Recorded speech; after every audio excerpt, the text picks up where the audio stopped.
Беше тоа на 26 декември 1921 година, кога избувнал голем пожар во црквата Свети Спас во Скопје. На 26 декември 1937 година во Велешкото башино село е роден Михајло Маневски.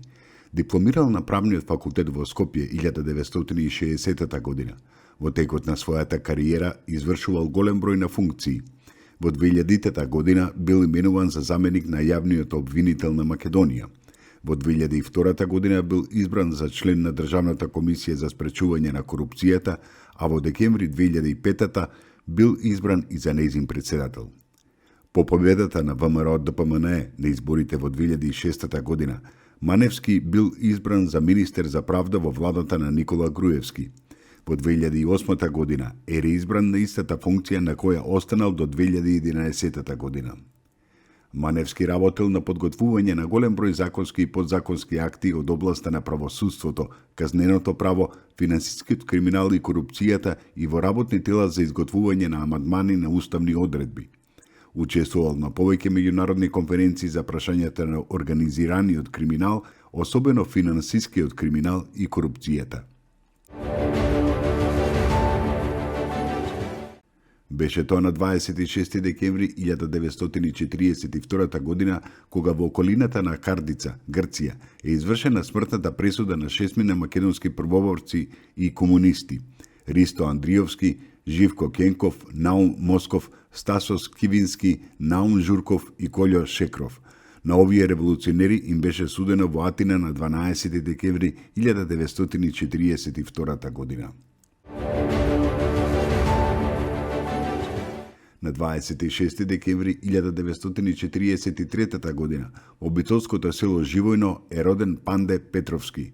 По завршувањето на средното образование во 1962 година, Петровски се запишува на Војната академија на копнената војска на Југословенската народна армија во Белград, Србија, и истата ја завршува во 1965 година со висок успех.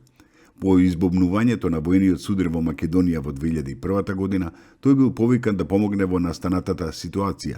Неговиот личен став бил дека војниот судар е агресија наметната однадвор. Враќајќи се во редовите на армијата на Република Македонија, тој ја испланирал успешната акција за ослободување и освојување на Тетовското кале, како и акциите во Арачиново и Кумановско-Липковскиот крај. Беше тоа на 26 декември 1943 година, кога во селото Мрежичко, Мариовско, првата македонска косовска бригада го нападна бугарскиот граничен подсек и граничната караола Турски Рид. При тоа загинаа 24, беа ранети 14, а заробени 8 бугарски војници. На 26 декември 1945 година во Солун е одржан пленум на бирото на Комунистичката партија на Грција за Македонија и Тракија.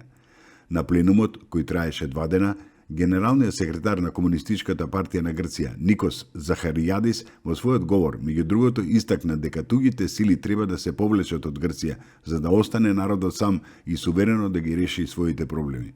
Во продолжение на говорот, Захаријадис ја призна македонската организација НОВ како демократска и антифашистичка и изрази готовност за соработка со неа.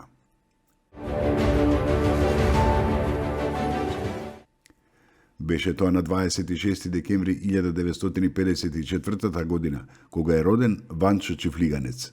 Во септември 1977 година тој дипломирал и се стегнал со звање дипломиран геолошки инженер. Од 1977 година тој се вработил во рудникот за злато и бакар Бучим во Радовиш, каде што во 1988 година бил избран за генерален директор, позиција на која бил до 1999 година.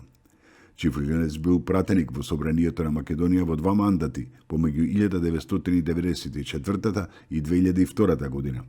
На 28 август 2002 година Чифлиганец ја формирал градежната компанија Адора Инженеринг.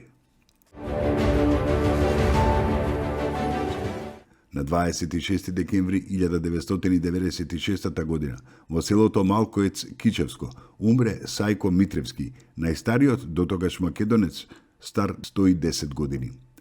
Роден бил во селото Малкоец на 16 февруари 1886 година.